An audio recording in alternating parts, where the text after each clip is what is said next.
IPL সহ অন্যান্য franchise টুর্নামেন্টে ওয়েস্ট ইন্ডিজের ক্রিকেটাররা যতই দানবীয় ফর্মে থাকুক না কেন, তারা যখন জাতীয় দলের হয়ে খেলতে যায় তাদের ওই ভালো ফর্মগুলো কোথায় যেন হারিয়ে যায়।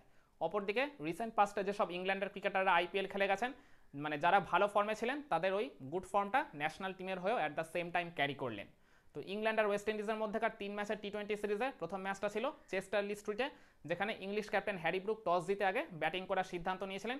তো ইংল্যান্ডের ইনিংসের শুরুটা কিন্তু খুব একটা ভালো হয়নি, তাদের ওপেনার বেন ডাকেটকে সেকেন্ড ওভারেই তুলে নিয়েছিলেন এই কিছুদিন আগে আইপিএল ফাইনাল জিতে যাওয়া রোমারিও শেপার্ড। একটা চমৎকার চেঞ্জ অফ পেসের ডেলিভারিতে ওই জায়গায় টপ এজের শিকার হন ওই বেন ডাকেট, যার ফলে ক্যাচ দিয়ে তিনি ওই জায়গায় আউট হয়ে গেছিলেন। 16 রানের মাথায় ইংল্যান্ড তাদের প্রথম উইকেটটা খোয়ায়। এরপর টিনে ব্যাটিং করতে আসা জস বাটলার আর তাদের ওপেনার জেমি স্মিথের মধ্যে সেকেন্ড উইকেটে একটা 79 রানের ম্যাসিভ পার্টনারশিপ গড়ে ওঠে। এই দুই ব্যাটারের হাত ধরে 4 ওভার শেষেও ইংল্যান্ডের স্কোরটা ছিল 1 উইকেটে 33, কিন্তু পাওয়ার প্লে লাস্ট 2 ওভার তারা খুব ভালোভাবে কাজে লাগায়।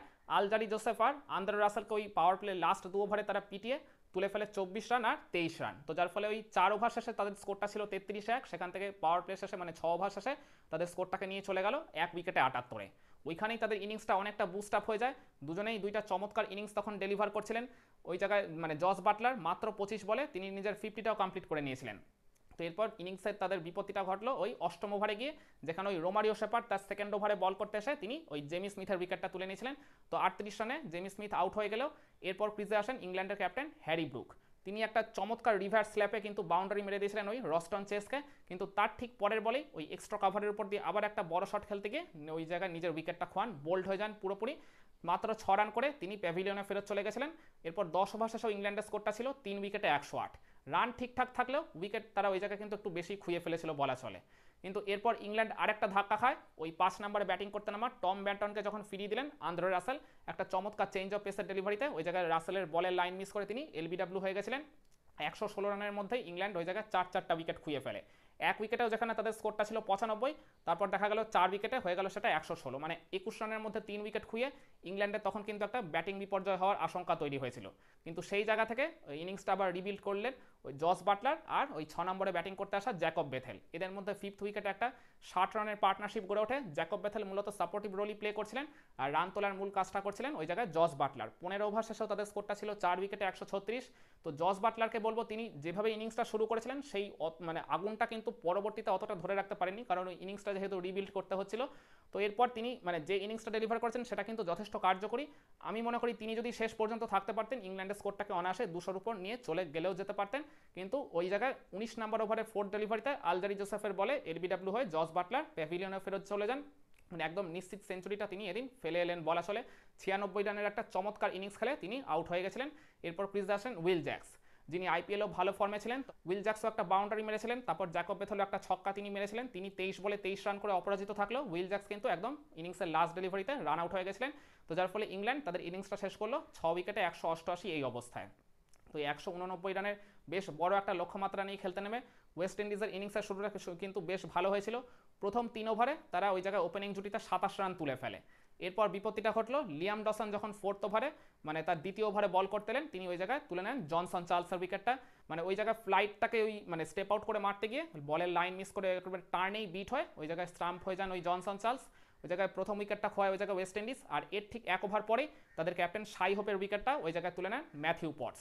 তো ওই জায়গায় পাওয়ার প্লে 6 ওভার শেষেও ওয়েস্ট ইন্ডিজের স্কোরটা ছিল 2 উইকেটে 44। এরপর বলতে পারেন ওই 3rd উইকেটে আরেক ওপেনার এভিন লুইস আর 4-এ ব্যাটিং করতে আসা রস্টন চেজের মধ্যে একটা 29 বলে 58 রানের ম্যাসিভ পার্টনারশিপ গড়ে ওঠে। 9 ওভার শেষেও কিন্তু ওয়েস্ট ইন্ডিজের মানে স্কোরটা খুব একটা বেশি ছিল না, 2 উইকেটে 67 ছিল। কিন্তু 10ম ওভারে জ্যাকব বেথেলকে টার্গেট করলেন এই দুই ব্যাটার, একবারে পিটিয়ে মানে 2টা 4 2টা ছক্কা সহযোগে ওই ওভারটা থেকে তুলে ফেলেন 24 রান। কিন্তু 24টা রান এলো বিপত্তিটা ঘরে ওই ওভারেরই একদম লাস্ট ডেলিভারিতে। চমৎকার ছন্দে থাকা এভিন লুইসকে কিন্তু ফিরিয়ে দিয়েছিলেন ওই জ্যাকব বেথেলি। ওই ডিপ মিড উইকেট দিয়ে আরেকটা তিনি বড় শট খেলতে গিয়ে ওই জায়গায় নিজের উইকেটটা খোয়ান ওই ব্রাইডন কাটসের হাতে ক্যাচ দিয়ে। তো 39 রানে ওই জায়গায় ফিরে গেলেন ওই এভিন লুইস। তো যার ফলে 10 ওভার শেষে ওয়েস্ট ইন্ডিজের স্কোরটা ছিল 3 উইকেটে 91। এরপর ওই 12 নম্বর ওভারে যখন লিয়াম ডসন তার 3rd ওভারে বলিং করতে এলেন, ওইখানেই বলতে গেলে তিনি ওয়েস্ট ইন্ডিজের ইনিংসের সবচেয়ে বড় আর কি মানে বিপত্তিটা ঘটান।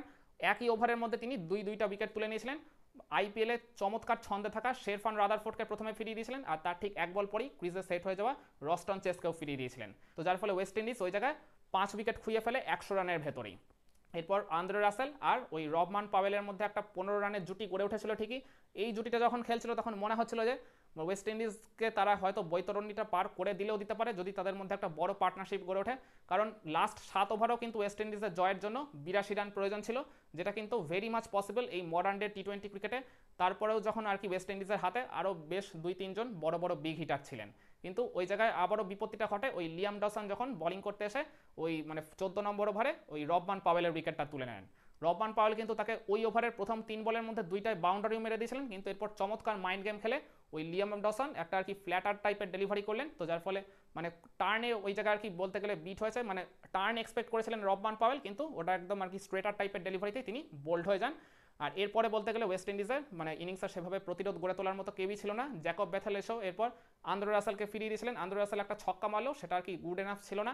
130-এর মধ্যে ওয়েস্ট ইন্ডিজ ওই জায়গায় 8টা উইকেট খুঁয়ে ফেলেছিল, কিন্তু এরপর ওই নবম উইকেটে জেসন হোল্ডারের সাথে একটা পার্টনারশিপ গড়ে উঠেছিল ওই আরেক ব্যাটারের ওই 37 রানের মতো, কিন্তু মানে সেটা আর কি গুড এনাফ একেবারেই ছিল না। মানে 130-এ যখন স্কোরটা 8 হয়ে যাবে সেখানে আপনি 189 চেস করে দেবেন, এটা তো আর পসিবল নয়। তো যার ফলে একদম ইনিংসের লাস্ট ডেলিভারিতে আরেকটা উইকেট খুঁয়ে ফেলে ওয়েস্ট ইন্ডিজ, তো যার ফলে 167-তে 9 তাদের এই অবস্থায় আর কি ইনিংসটা শেষ হয়। তো যার ফলে এই প্রথম টি20 ম্যাচে ইংল্যান্ড ওয়েস্ট ইন্ডিজকে হারিয়ে দেয় 21 রানের ব্যবধানে। তাহলে তো এবার প্রশ্ন আসবেই যে এই প্রথম টি20 ম্যাচের টার্নিং পয়েন্ট আপনি কোনটাকে বলবেন। তো ডেফিনেটলি এই জায়গায় ইংল্যান্ডের সেকেন্ড উইকেটে যে জেমি স্মিথ আর জস বাটলারের মধ্যে 79 রানের একটা পার্টনারশিপ গড়ে উঠলো, যে পার্টনারশিপটার উপর ভর করে ইংল্যান্ড এই বড় রান তোলার প্ল্যাটফর্মটা সেট করেছিল, এটা ডেফিনেটলি এই ম্যাচের টার্নিং পয়েন্ট হতে পারে। কিংবা ইংল্যান্ডের ওই মাঝে যে একটা ব্যাটিং বিপর্যয় হয়েছিল 116-এ 4 হয়ে গেছিল তাদের স্কোরটা, ওই জায়গায় পঞ্চম উইকেটে জ্যাকব বেথেল আর জস বাটলারের মধ্যে আবার যে একটা 60 রানের পার্টনারশিপ গড়ে উঠলো, যে পার্টনারশিপটার উপর ভর করে ইংল্যান্ড আবার ম্যাচে বেশ ভালোভাবে কামব্যাক করলো, তো এই জুটিটাকেও আপনি এই ম্যাচের টার্নিং পয়েন্ট হিসেবে তুলে ধরতে পারেন। কিংবা জস বাটলারের ওই বিধ্বংসী 96 রানের ইনিংসটাও এই ম্যাচের অবশ্যই টার্নিং পয়েন্ট হওয়ার দাবিদার। কিংবা আপনি বলতে পারেন ওই ওয়েস্ট ইন্ডিজের ইনিংসের 12 নম্বর ওভারে লিয়াম ডসন এসে ওই 3 বলের মধ্যে যে 2 উইকেট তুলে নিলেন, ডেঞ্জারাস শেরফান রাদারফোর্ডকে প্রথমে ফিরিয়ে দিলেন আর তারপর সেট হয়ে যাওয়া রস্টন চেজার উইকেটটা, ওইখানে কিন্তু ওয়েস্ট ইন্ডিজ বেশ অনেক বড় একটা ধাক্কা খেয়েছিল, তো ওটাকেও কিন্তু আপনি এই ম্যাচের টার্নিং পয়েন্ট হিসেবে তুলে ধরতেই পারেন। কিন্তু আমার কাছে এই সব কিছু পেরিয়ে এই ম্যাচের যেটা আলটিমেট টার্নিং পয়েন্ট মনে হয় কোনটা জানেন, সেটা হচ্ছে ওই রহমান পাওয়েলের উইকেটটা। কারণ ওই এক ওভারের মধ্যে 2 উইকেট খুঁয়ে ফেলার পরও কিন্তু আমি মনে করি ওয়েস্ট ইন্ডিজের জয়ের একটা খুব ভালো চান্স ছিল, কারণ তখন রহমান পাওয়েল, আন্দ্রে রাসেল এরকম দুজন বিগ হিটার ক্রিজে ছিলেন।